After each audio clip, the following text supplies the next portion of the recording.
लगता है। तो चलिए ठीक है, इसके बारे में बताते हैं थोड़ा सा। अगर हम बात करें साइंस की, तो साइंस तो एक बेसिक स्ट्रक्चर हो जाएगा टेक्नोलॉजी का। तो आज वैसे तो हम टेक्नोलॉजी पे ही बात करेंगे। टेक्नोलॉजी की अगर बात करना चाहें तो कम से कम शब्दों में कहना चाह सकते हैं, जो हमारा साइंटिफिक नॉलेज है उसको डेली लाइफ में जो हमारी प्रॉब्लम्स हैं उनको कैसे सॉल्व किया जा सकता है, और जो सॉल्यूशन निकाले जा सकते हैं उनको किस मेथड से या कौन से उसमें हम स्किल यूज कर रहे हैं। तो इसी आधार पे कह सकते हैं जो टेक्नोलॉजी है, जो हमारा साइंटिफिक नॉलेज है,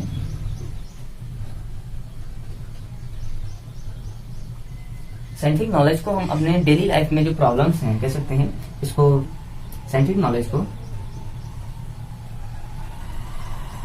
डेली लाइफ में कैसे कैसे यूज करते हैं, जो हमारी प्रॉब्लम्स हैं उनको हम कैसे सॉल्व करते हैं, सॉल्व करने के जो मेथड हैं डेली लाइफ में कैसे यूज कर सकते हैं, या कह सकते हैं जो प्रॉब्लम्स हैं, प्रॉब्लम्स का जो सॉल्यूशन निकालते हैं, सॉल्यूशन के लिए जो हम टेक्निक यूज करते हैं वही उसी का जो अध्ययन है वो टेक्नोलॉजी कहलाएगा। तो इस प्रकार से कह सकते हैं सॉल्यूशन हम किस मेथड से निकाल रहे हैं, यही जो मेथड होगा यही कहलाएगा टेक्निक कहा जाएगा। ठीक है, अगर हम बात करें टेक्नोलॉजी में हमें क्या क्या पढ़ना है, तो अगर देखें वैसे पढ़ने पर्पज में देखा जाए तो बहुत ज्यादा टेक्नोलॉजी इंटरेस्टिंग सब्जेक्ट है और क्वेश्चन भी अच्छे पूछे जाते हैं, लेकिन इसका वन डे में बहुत ज्यादा स्कोप भी है। जिसे अगर देखा जाए तो टेक्नोलॉजी के यहाँ पे 3 पार्ट वैसे देखने को मिलते हैं। वैसे इसके और भी पार्ट हैं लेकिन बहुत ज्यादा यहाँ पे डिस्कस कर रहे हैं। तो टेक्नोलॉजी को अगर देखा जाए तो 3 पार्ट में डिवाइड कर सकते हैं। एक तो हमारा हो जाएगा स्पेस साइंस एंड टेक्नोलॉजी, ये हो जाएगा एक पार्ट। और इसी का अगर दूसरा पार्ट देखना चाहें तो देख सकते हैं न्यूक्लियर टेक्नोलॉजी हो जाएगा, न्यूक्लियर टेक्नोलॉजी हो जाएगा। और इसी का एक और पार्ट देखना चाहें तो कह सकते हैं जो हमारी डेली लाइफ में यूज हो रहा है, बायोटेक्नोलॉजी। अच्छा, इसके बारे में जान लेते हैं। स्पेस साइंस एंड टेक्नोलॉजी में हमें क्या पढ़ना है, तो इसमें हमें पढ़ना पड़ेगा जैसे जो सैटेलाइट हैं ये कैसे लॉन्च किए जाते हैं, क्या इनके प्रोसेस होते हैं, कौन कौन से सैटेलाइट होते हैं, तो इसके बारे में तो कह सकते हैं सैटेलाइट। ठीक है, और न्यूक्लियर टेक्नोलॉजी की अगर बात करें, जो न्यूक्लियस होता है, जो एटम है उसके न्यूक्लियस पे ये बेसिस उस पे आधारित है ये। तो इसमें कह सकते हैं जो न्यूक्लियस है उस पे हम क्या सीखेंगे, जो हमारे एटॉमिक रिएक्टर हैं, एटॉमिक रिएक्टर है या एटम बम है, एटम कह सकते हैं या हाइड्रोजन बम, एटम हाइड्रोजन दोनों, ये दोनों इसी सिद्धांत पे इसी टेक्नोलॉजी में इसका अध्ययन करेंगे। एटॉमिक रिएक्टर का मतलब होता है जो परमाणु भट्टियां,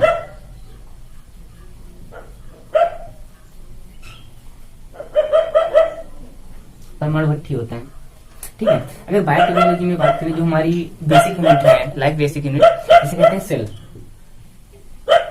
ठीक है, सेल कोशिका में जो पाया जाने वाला हमारा आधारभूत जैविक पदार्थ है डीएनए में जीन में कैसे चेंजेस किए जाते हैं, उनमें कौन सा क्रोमोसोम जो डिसऑर्डर है उनको कैसे रिमूव किया जा सकता है, इसी प्रकार से इसमें भी टेक्नोलॉजी यूज की जाती है। ये तो कह सकते हैं डीएनए या कह सकते हैं क्रोमोसोम बेसिस होता है, क्रोमोसोम में परिवर्तन करना। परिवर्तन करने का मतलब जैसे इसमें कभी कभी कुछ क्रोमोसोम जोड़ भी दिए जाते हैं, जोड़े जा सकते हैं या हटाए जा सकते हैं। जो हमारे दोषपूर्ण क्रोमोसोम होते हैं उनको हटा भी सकते हैं। ठीक है, ये हो जाती है हमारी टेक्नोलॉजी की ब्रांचेस। स्पेस साइंस हो जाएगा, न्यूक्लियर टेक्नोलॉजी हो जाएगा, बायोटेक्नोलॉजी। तो इसके आगे अगर देखना चाहें तो आज हम डिस्कस करेंगे स्पेस साइंस। ठीक है, स्पेस साइंस में अगर बात करें तो सबसे पहले हमें देखना यही पड़ेगा, स्पेस साइंस में हमें देखना पड़ेगा स्पेस क्या होता है। बस थोड़ा सा इसका इंट्रो देना पड़ेगा, स्पेस क्या होता है और इसमें कौन कौन सी टेक्निक हमें यूज करनी है। चलिए ठीक है, स्पेस क्या होता है। अगर हम स्पेस की बात करें, स्पेस हिंदी में इसे कहते हैं अंतरिक्ष। अंतरिक्ष तो अंतरिक्ष की कोई डेफिनेशन के रूप में बहुत ज्यादा नहीं पढ़ना पड़ता है, बस यही देखना पड़ेगा। तो हम कह सकते हैं जहां पर no dust, no air, no gravity, कहने का मतलब जहां पर धूल नहीं होगी, जहां पर हवा नहीं होगी, वायु नहीं होगी, और जहां पर ग्रेविटी नहीं होगी, गुरुत्वाकर्षण नहीं होगा, उसी को हम अंतरिक्ष कह सकते हैं। अच्छा, ये किसके बीच में पाया जाएगा? जो हमारा कॉस्मोस है, ठीक है, जो हमारा ब्रह्मांड है, ब्रह्मांड में जो पाए जाने वाले सेलेस्टियल बॉडीज हैं या आकाशीय पिंड है, उनके बीच का जो खाली स्थान है वही स्पेस कहा जाएगा। जैसे हमने मान लिया अर्थ है, अपनी अर्थ है और इधर बुध है, तो इन दोनों के बीच में एक सीमा तक इन दोनों की ग्रेविटी पाई जाएगी, और ग्रेविटी पाए जाने के बाद ये जो खाली स्थान होगा, जो खाली स्थान दिख रहा है हमें, दो ग्रहों के बीच का खाली स्थान, इसे ही हम स्पेस कहेंगे, इसे ही अंतरिक्ष कहेंगे, जहां पर ना तो डस्ट पाई जाएगी, ना ही एयर होगा, ना ही ग्रेविटी होगी।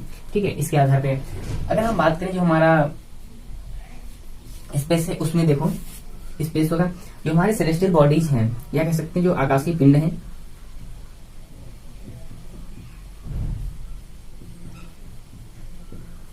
आकाशीय पिंड जो ब्रह्मांड में स्वतंत्र रूप से या किसी ग्रेविटी के कारण किसी स्टार्स है उसके चारों ओर जो चक्कर लगा रहे हैं, तो इसी आधार पे हम कह सकते हैं दो प्रकार के हो जाएंगे।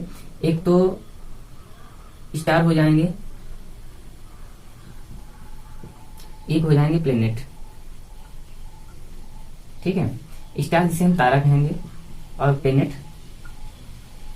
ग्रह कहेंगे।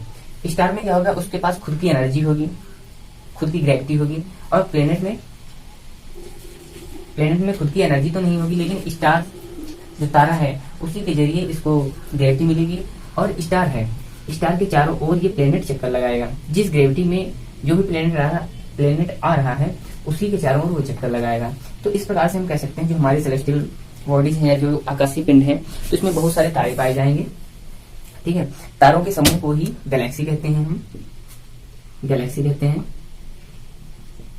अगर हम अपने स्पेस में अगर बात करें तो हमारे स्पेस में गैलेक्सी की संख्या है 10 की घात 10, और एक गैलेक्सी में हमें पता है नंबर ऑफ स्टार कह सकते हैं, या एक गैलेक्सी में एक आकाश गंगा में तारों की संख्या 10 की घात 11 होती है। अगर हम बात करें इसी गैलेक्सी में जो हमारी एक गैलेक्सी है, हमारी गैलेक्सी जिसे हम कहते हैं मिल्की वे,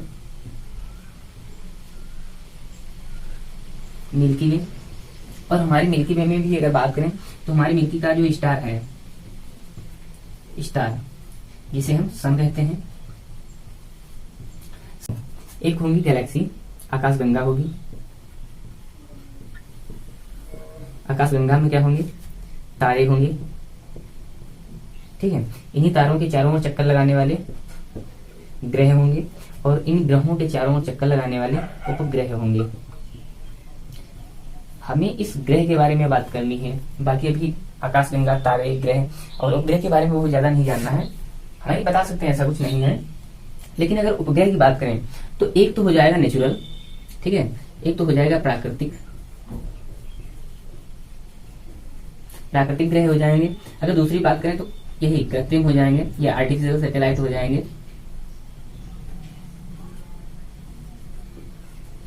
कृत्रिम उपग्रह हो जाएंगे। अगर प्राकृतिक की बात करें, जैसे हमारी पृथ्वी के चारों ओर चक्कर लगा रहा है चंद्रमा, तो चंद्रमा क्या है, एक प्राकृतिक उपग्रह हो जाएगा। अगर कृत्रिम उपग्रह की बात करें तो जो हम लोग सैटेलाइट लॉन्च करते हैं, ये मनुष्य अपने फायदे के लिए कृत्रिम सैटेलाइट बनाता है, आर्टिफिशियल सैटेलाइट बनाता है और उसे लॉन्च करता है। तो अब हम इतनी बात हम बता रहे थे बस यही समझाने के लिए जो सैटेलाइट, कृत्रिम आर्टिफिशियल सैटेलाइट हैं, यहाँ तक पहुंचने के लिए हमने ये सारी चीजें बताई।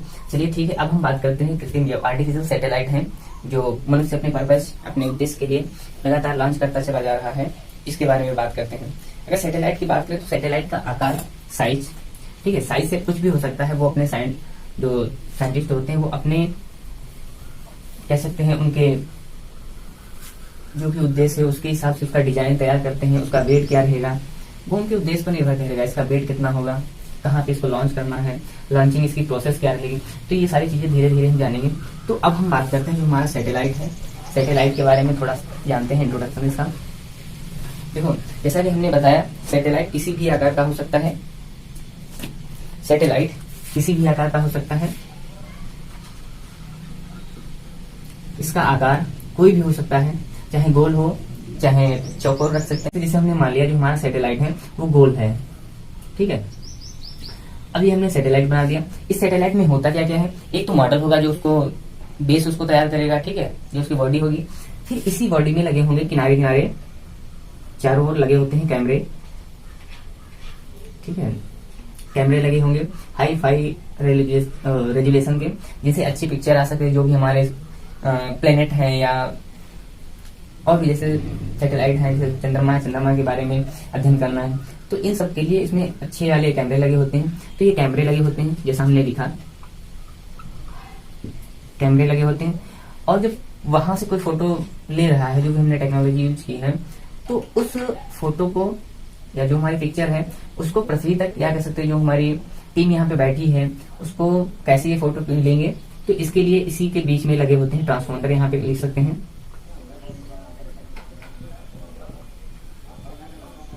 ट्रांसपोंडर लगे होते हैं जो वहां से, जो स्पेस से जो पिक्चर है उसको यहाँ तक, तो अगर हम कहना चाहें तो ये क्या करते हैं, ये क्या करते हैं, कम्युनिकेशन, ठीक है। अगर हम बात करें ट्रांसपोंडर के कौन कौन से होते हैं, तो ट्रांसपोंडर बहुत ज्यादा नहीं ध्यान रखना है, बस हो सकता है कभी पूछ ले। जैसे एक होता है एस बॉन्ड, एस बॉन्ड, सी बॉन्ड होता है, के यू बॉन्ड होता है,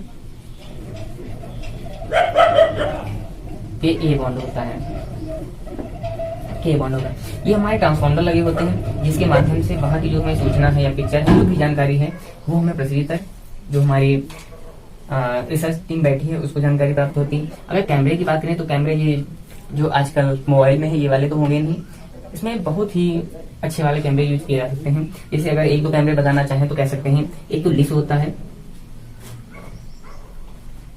लिस होता है, और एक पैन होता है, और भी जैसे बहुत सारे होते हैं, एक बिफ होता है। तो अगर लिस की बात करें तो ये होता है live imaging self screening camera. ये क्या करता है, जो पिक्चर होती है उसको लाइन, उसमें लाइनों के रूप में इसको ड्रॉ करता है, और उसी पे ये सब सारी रिसर्च होती रहती हैं। और इसकी बात हमने जैसे लिखा इसको line imaging self screening camera, ये हो गया। अगर पैन की अगर हम बात करना चाहें तो ये होता है पैनक्रोनी कैमरा होता है, ये पैनक्रोनी कैमरा हो जाएगा। तो इसी आधार पे हमने बताया इसमें ट्रांसपोंडर लगे होते हैं और कैमरा लगा होता है, ठीक है। अच्छा, आप ये बताइए कि ये जो हमने कैमरे लगाए हैं या ट्रांसपोंडर लगाए हैं, इसको भी चलाने के लिए कुछ तो इसमें बैटरी रखी होगी, या इसको ऊर्जा कहाँ से मिलेगी, क्या ऐसा होगा। जैसे कि हमने सैटेलाइट लॉन्च किया, सैटेलाइट लॉन्च करने के बाद में इसमें 2 वायर लगा दिए जाएंगे, और नीचे बहुत मोटा सा एक गट्ठर रखा होगा। सैटेलाइट लॉन्च किया, लॉन्च करने के बाद में फिर हम क्या करेंगे, उसके जो वायरिंग है, जो तार है वायर, उसको इलेक्ट्रिसिटी बोर्ड में अपने लगा देंगे, और फिर आराम से बटन दबा देंगे, फिर ये आराम से घूमता रहेगा। क्या ऐसा होगा? नहीं, ऐसा नहीं होगा। इसको सैटेलाइट लॉन्च करने से पहले हम इसमें एक और टेक्नोलॉजी यूज करते हैं। जैसे इसमें लगी होती है सोलर बैटरी, जो कैमरा और ट्रांसपोंडर के लिए जरूरी होती है चलाने के लिए। तो इसमें सोलर बैटरी होती है,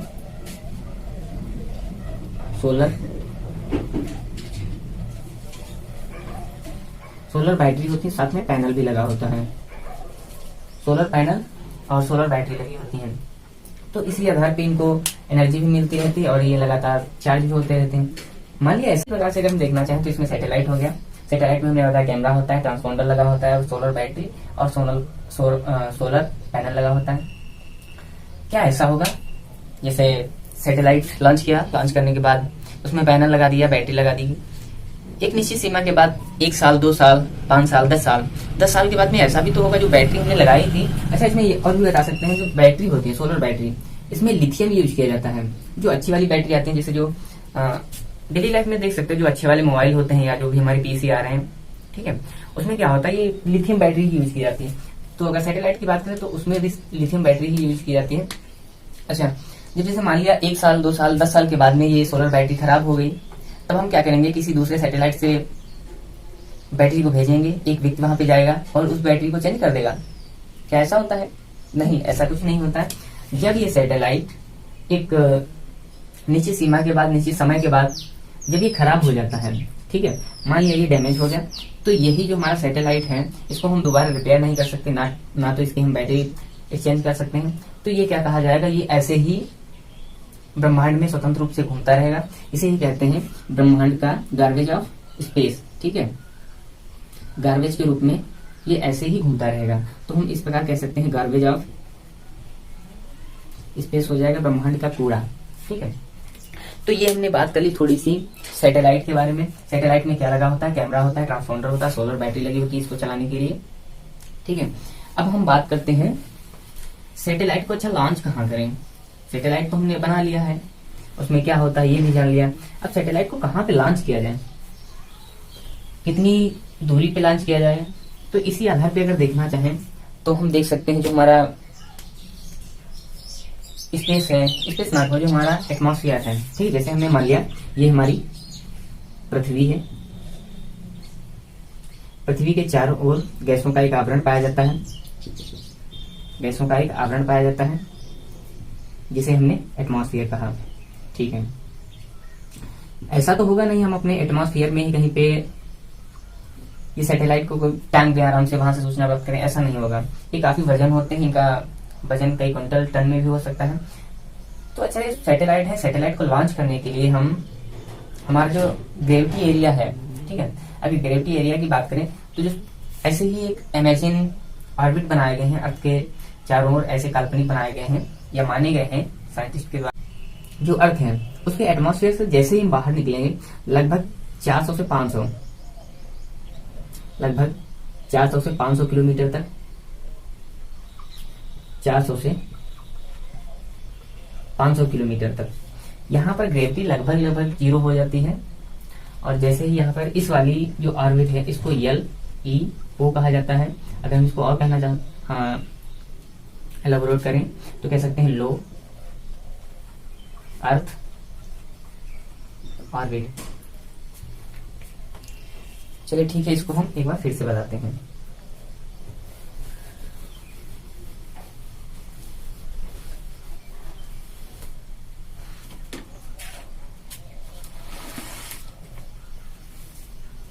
ठीक है, जैसे हमने ये हमारी पृथ्वी है, ये हमारी पृथ्वी है।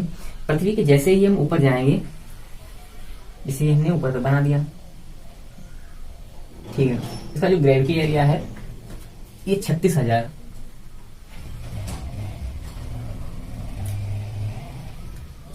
किलोमीटर तक है। इससे बाहर हम सैटेलाइट नहीं लॉन्च कर सकते। जैसे ही हम इसके बाहर कोई सैटेलाइट लॉन्च करने की कोशिश करते हैं तो वो किसी दूसरे प्लेनेट कह सकते हो या ग्रह की ओर अट्रैक्शन में उसके गुरुत्वाकर्षण बल के कारण खींच जाता है और जो हमारा सैटेलाइट है वो किसी दूसरे ग्रह के चारों ओर चक्कर लगाने लगता है। तो इसी प्रकार से हम सैटेलाइट 36,000 के आसपास ही इसको लॉन्च करते हैं या उससे नीचे लॉन्च करते हैं।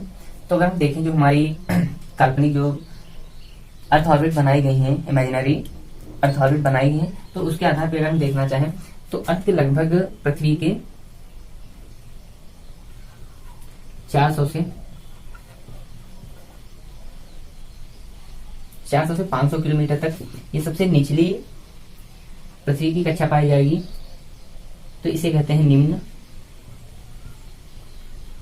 भू कक्षा, या इसको इंग्लिश में कह सकते हैं LEO, लो अर्थ ऑर्बिट, ठीक है। और इसी के बाद जैसे ही हम ऊपर जाएंगे लगभग 20,000 किलोमीटर पे, तो इसे हम कह सकते हैं MEO, मतलब मिड अर्थ ऑर्बिट। और सबसे जो हमारी बाहरी कक्षा होगी इसे हम कहते हैं HEO, higher high earth orbit कह सकते हैं, या इसी को GTO कहते हैं, GTO, जियो स्टेशनरी ऑर्बिट, या कह सकते हैं इसको जीटीओ हो जाएगा, जीटीओ हो जाएगा, या हाई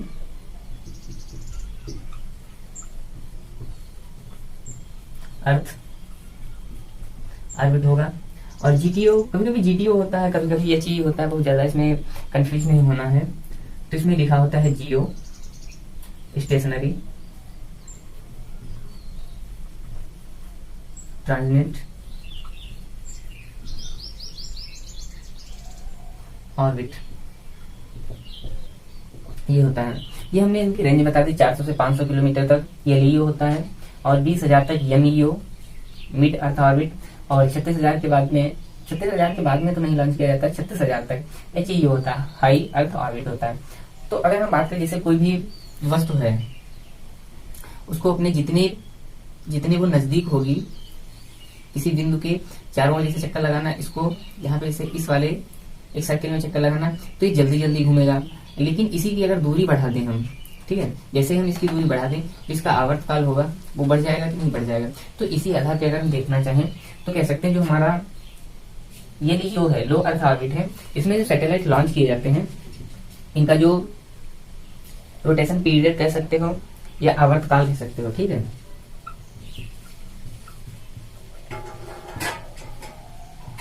इनका आवर्तकाल होता है 84 मिनट का होता है। तो 84 मिनट का मतलब हमारे यहाँ 24 घंटे में 84 मिनट में ये पृथ्वी का एक चक्कर पूरा लगा लेता है। तो इसी प्रकार से अगर हम देखें तो ये एक दिन में कुल 17 बार चक्कर लगाता है। तो इसमें कौन कौन सा सैटेलाइट लॉन्च किया जा सकते हैं, तो सैटेलाइट की अगर हम बात करें तो एक होता है मेडसेट, मिड का अर्थ हो जाएगा मेट्रियोलॉजिकल, और सेट से हो जाएगा सैटेलाइट। जो हमारे मौसम संबंधी जो भी उपग्रह होते हैं उनको यहीं पे लॉन्च किया जा सकता है। जैसे आपने देखा होगा कि जैसे रेडियो पे सूचना है कि आज का मौसम बहुत ही बारिश वाला होगा या शुष्क रहेगा, आंधी तूफान आने की। तो ये सारी चीजें कैसे हमें पता चलती है, जो हमारे सैटेलाइट लगे हुए हैं उन्हीं के माध्यम से ये हमें पता चलता है। और जैसे कभी कभी ये क्वेश्चन पूछ लेता है कि कोई एक स्थान है जहां पर मौसम संबंधी जानकारी अभी हमें मिली है, जैसे मान लिया कुछ भी जैसे समय दिया होगा 4:25 पे दी गई है, तो अगली जानकारी हमें उसी स्थान के बारे में मौसम की जानकारी कितने समय के बाद मिलेगी, तो उसी में आप 84 मिनट जोड़ दीजिए तो उस स्थान की हमें जानकारी मिल जाएगी मौसम संबंधी। तो ये हो जाता है मेडसेट। अगर हम बात करें एमईओ, और एमईओ तो हमारा ये मिडिल का हो जाएगा। तो यहाँ पे क्या होता है, इसका जो आवर्तकाल होगा, इसका आवर्तकाल 12 घंटे हो जाएगा। 12 घंटे हो जाएगा। जैसे अपनी पृथ्वी 24 घंटे में एक अपने स्थान पर 24 घंटे में एक बार घूमती है, ये क्या करेगा 24 घंटे में 2 चक्कर लगा चुका होगा, ठीक है। अगर हम बात करें जीटीओ, ठीक है, जीटीओ क्या करता है, इसका आवर्तकाल 24 घंटे होता है, और ये एकदम फिक्स कर दिए जाते हैं। जैसे हमें पृथ्वी है और हमने सैटेलाइट लॉन्च कर दिया है जीटीओ में, अब जीटीओ में सैटेलाइट लॉन्च हो गया है, तो ये क्या करेगा, जैसे 24 घंटे में पृथ्वी भी अपने स्थान पर चक्कर लगा रही है, और जो सैटेलाइट है ये भी 24 घंटे में एक चक्कर लगा रहा है पृथ्वी का।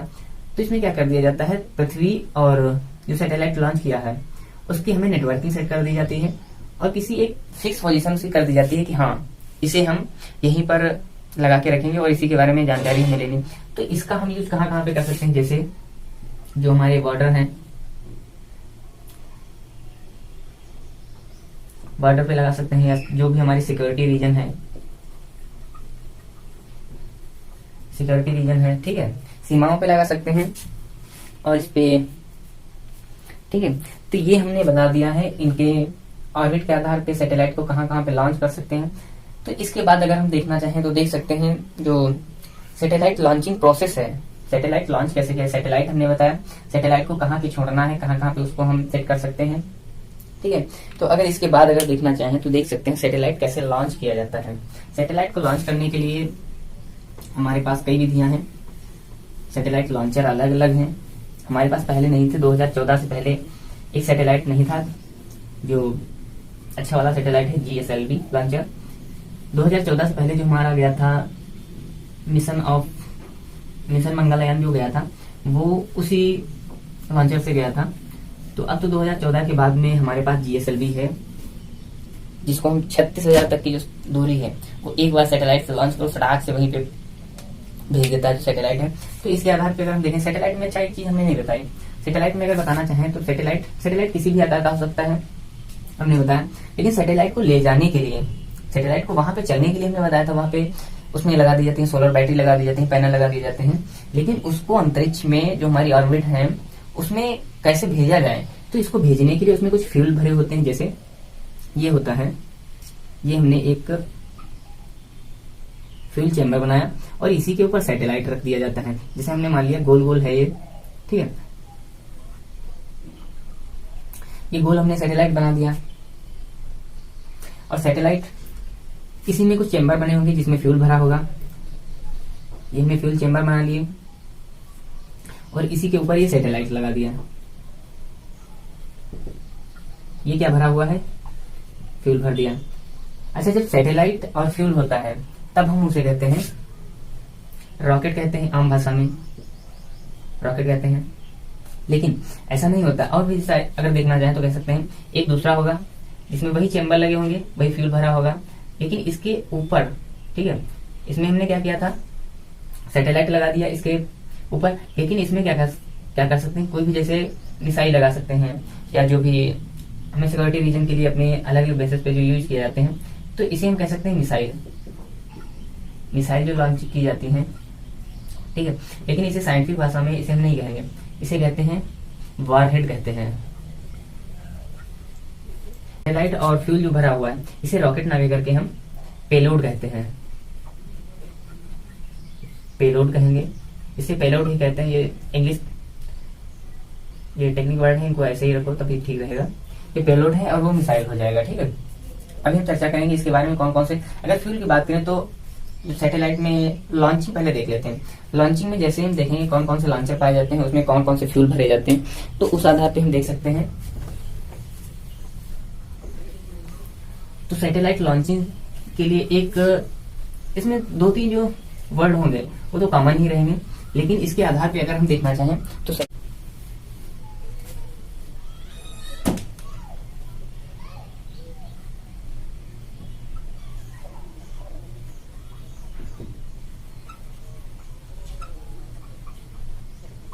सैटेलाइट लॉन्चिंग, ठीक है।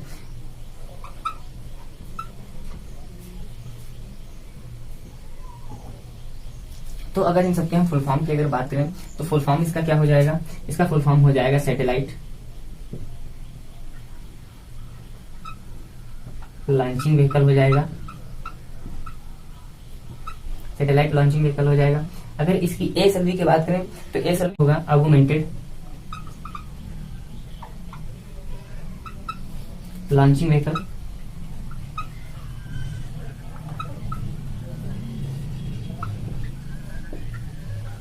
लॉन्चिंग व्हीकल हो जाएगा। अगर P की बात करें तो ये हो जाएगा पोलर सैटेलाइट लॉन्चिंग व्हीकल हो जाएगा, सैटेलाइट लॉन्चिंग व्हीकल हो जाएगा। अगर GSLV की बात करें तो ये क्या हो जाएगा, जियो सिंक्रोनस सैटेलाइट लॉन्चिंग व्हीकल हो जाएगा।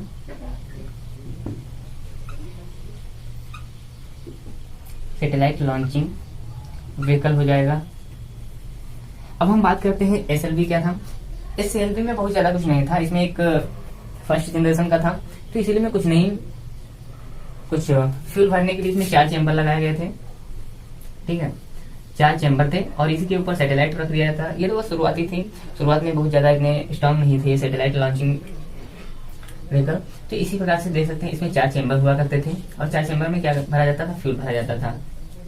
अगर हम सेकेंड जनरेशन की बात करें जो ASLV है, तो हाँ, इसमें जो हमारे चैम्बर थे वो 4 ही रहेंगे। चलिए हम इसको थोड़ा और डिटेल में बताते हैं।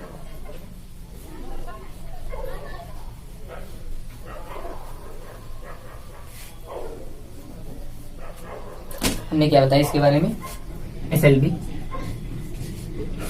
के बारे में बता दिया हमने। अगर हम बात करते हैं, ASLV, तो इसमें क्या होता था, जो चैम्बर होते थे, ठीक है, फ्यूल चैम्बर, ये 4 ही हुआ करते थे। और हम बता दें इसमें क्या लगा दिया गया,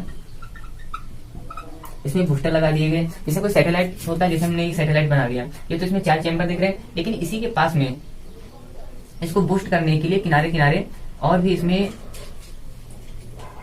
1-2 बूस्टर लगा दिए जाते हैं। जैसे आजकल का जो सैटेलाइट है उसमें बहुत सारे बूस्टर लगे होते हैं, उसमें एक सैटेलाइट होता है उसमें तो 12 सैटेलाइट वो बूस्टर लगे होते हैं, जिसको बूस्ट करने की, जैसे ये हमारी पृथ्वी से जैसे जैसे दूर चला जाएगा, ये बूस्ट तो एकदम शुरुआत में पृथ्वी से जैसे उसको बाहर भेजना, पृथ्वी से एकदम जो ग्रेविटेशन एरिया सबसे ज्यादा ग्रेविटी पृथ्वी पर ही लगती है, तो पृथ्वी से उसको बाहर भेजने के लिए शुरुआत में ही सबसे ज्यादा उसको एनर्जी चाहिए, तो इसीलिए इसमें बूस्टर लगा दिए जाते हैं। जैसे अगर हम देखें तो इसमें ज्यादा नहीं 2 बूस्टर लगा दिए गए थे, किनारे किनारे 2 बूस्टर लगा दिए गए थे, और इन्हीं बूस्टर की सहायता से इसमें और दूरी तक इसको हम लॉन्च कर सकते थे। तो इसमें हमने क्या बताया, बूस्टर लगा दिए गए थे, और बूस्टर के साथ साथ में इसमें RTD।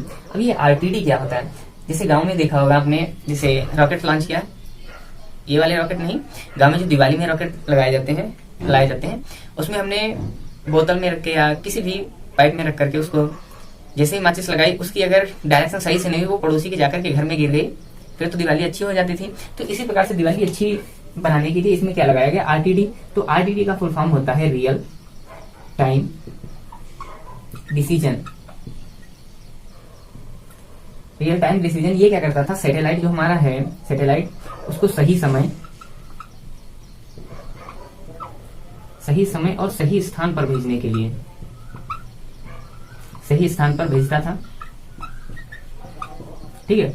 अब अगर हम बात कर लेते हैं इसमें फ्यूल कौन कौन से भरे जाते थे। अगर फ्यूल की बात करें तो इसमें फ्यूल एक ही भरा जाता था, HTPV और LTPV। ठीक है।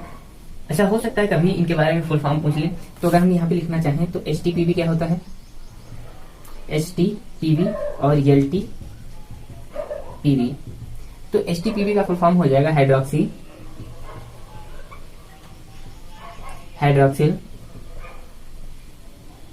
टर्मिनेटेड पॉलीब्यूटाडाइन हो जाएगा पॉलीब्यूटाडाइन हो जाएगा। अगर LTPV की बात करें तो लैक्टोन पॉलीब्यूटाडाइन हो जाएगा, लैक्टोन टर्मिनेटेड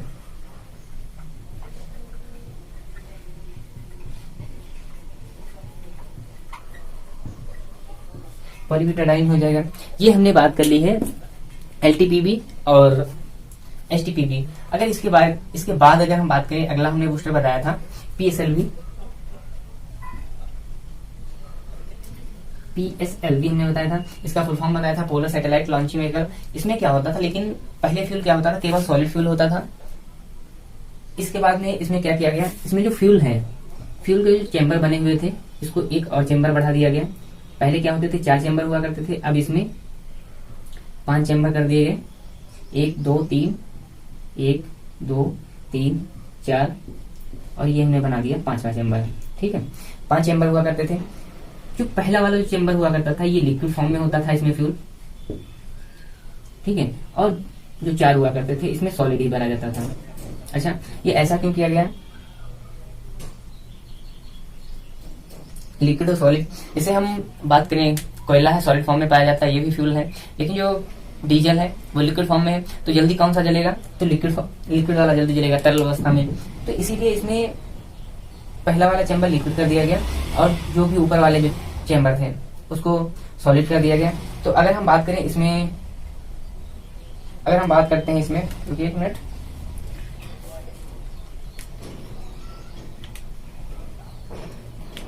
हाँ, अगर हम बात करते हैं तो इसमें सॉलिड वाले तो यही दोनों रहेंगे, HTPV भरा जाएगा, HTPV।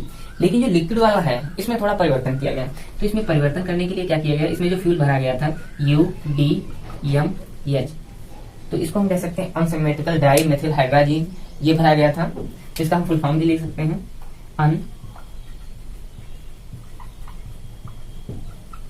Unsymmetrical die methyl hydrogen भरा गया था। और इसी में ये जो लिक्विड फॉर्म में हमारा फ्यूल है, ये सॉलिडिफिकेशन कह सकते हैं या ये जम ना जाए, तो इसीलिए इसमें ऑक्सीडेशन के लिए इसमें ऑक्सीकारक मिलाया गया था N2 4, ठीक है, नाइट्रोजन टेट्राऑक्साइड मिलाया गया था। ये क्या करता है, इसको जो ऑक्सीजन के इसमें 4 मॉलिक्यूल्स में दिख रहे हैं आपको, ठीक है, ये क्या करेंगे, इसको जलने में और भी मदद करेंगे। तो ये हो गया UDMH और हमने बताया LTP, ये PSLV।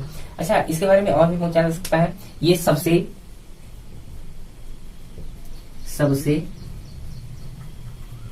ज्यादा सफल उड़ान भरने वाला है ये सैटेलाइट लॉन्चर हमारा, और कह सकते हैं सबसे ज्यादा कमाई करने वाला।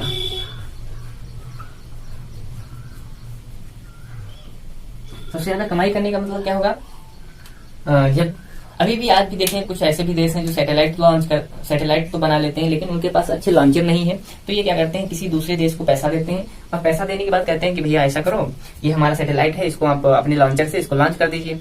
जब कोई देश आपसे कहेगा कि ये हमारा सैटेलाइट है, इसको लॉन्च कर दीजिए, तो देश पैसा भी तो देगा। तो इसी प्रकार से कह सकते हैं जो PSLV है ये सबसे ज्यादा सफल उड़ाने भरने वाला है और सबसे ज्यादा कमाई भी करने वाला है।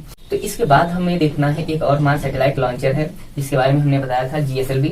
ये क्या करता है, एक बार में ही इसमें इतने ज्यादा बूस्टर लगा दिए जाते हैं, जैसा कि हमने बताया था शुरुआत में ही। इसमें एक तो मेन बूस्टर वो फ्यूल होगा, फ्यूल चेम्बर, और इसमें फ्यूल जो चेम्बर है अभी तक इसमें हमने देखा था PSLV में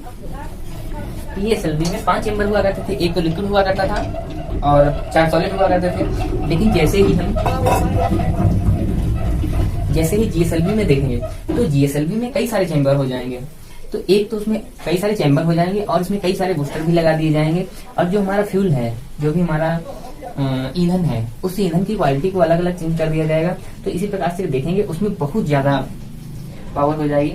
तो इसी पावर को देखने के लिए चलिए हम बनाते हैं, देखो जैसे GSLV, ठीक है, जैसे हमने परफॉर्मेंस का बताया था, जियो सिंक्रोनस लॉन्चिंग व्हीकल। तो इसमें क्या होता था, कई सारे चेंबर हुआ करते थे, चेंबर के आधार पे इसमें ना जाओ, ठीक है। तो हम कह सकते हैं इसमें जो फ्यूल है उसके आधार पे अगर देखना चाहें, तो अगर फ्यूल के आधार पर देखें तो इसमें 5 इसमें भी चेंबर पाए जाते थे, लेकिन हम इसको फ्यूल के आधार पे बता रहे हैं। एक तो सबसे नीचे वाला जो होगा वो लिक्विड होगा, और फिर इसके ऊपर वाला जो चेंबर होगा, जो भी 1 या 2 चेंबर बनाए जाते हैं, सॉलिड हो जाएगा। फिर उसके ऊपर जाएंगे तो ये क्रायोजेनिक होता है, क्रायोजेनिक चेंबर होता है।